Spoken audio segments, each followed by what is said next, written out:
આજે ચૈત્ર મહિનો બેસી ગયો છે અને તમને ચૈત્ર મહિનાના નોરતાની શુભેચ્છા। અને આજે આપણે કામકાજ કરીને તૈયાર નાઈ ધોઈને થઈ ગયા તૈયાર। તારે ઈદડા ખાવા છે ને ઋતિને રવાના લોટમાં ઈદડા ખાવા છે ને આપણે હવે એને ઈદડા બનાવી દેવી અને હવે હું જાઉં છું રસોડામાં।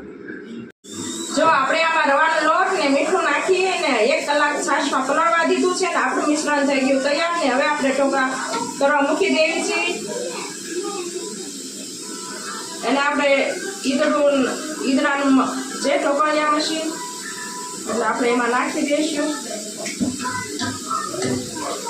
બસ ઈદડાનું મશીન ઢાંકી દેવી છે અને હવે આપણે મૂકી દેવી છે 15 મિનિટ ચડવા દેવાના છે પછી આપણા ઈદડા થઈ જશે તૈયાર। બસ હવે આપણા ઈદડા ચડે ત્યાં સુધી આપણે ઋતિને ઠેલો જોવી લાઈ ઋતિ તાર ઠેલો જો આ ઋતિનો ઠેલો સાવ તૂટી ગયો છે। જો હાંધા મારીને ઋતિ ઠેલો વાપરે છે।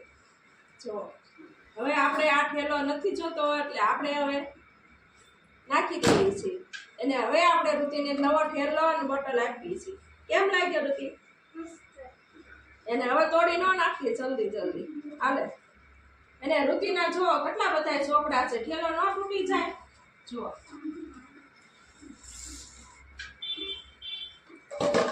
હજે ઋતિ ત્રીજું ભણે છે ત્રીજામાં એટલા બધા ચોપડા હોય અને કેટલો બધો વજન છે 15 કિલો જેટલો વજન હશે। લ્યો હવે ઋતિ નાની એમાં 15 કિલો વજન।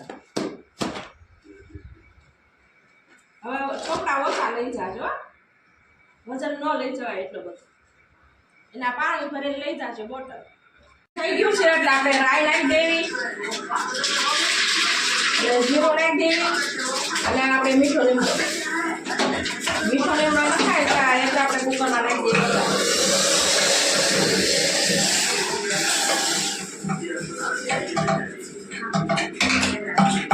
હવે આપણે દાળ સંભાર થઈ ગઈ છે તૈયાર અને આપણે વઘારીને ઉકળવા મૂકી દઈશું।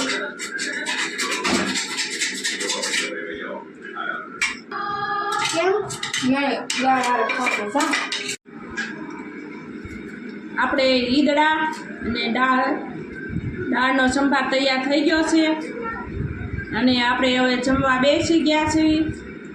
અને અમારો વિડીયો ગમ્યો હોય તો લાઈક કરો, શેર કરો અને સબસ્ક્રાઈબ કરો। Bye bye.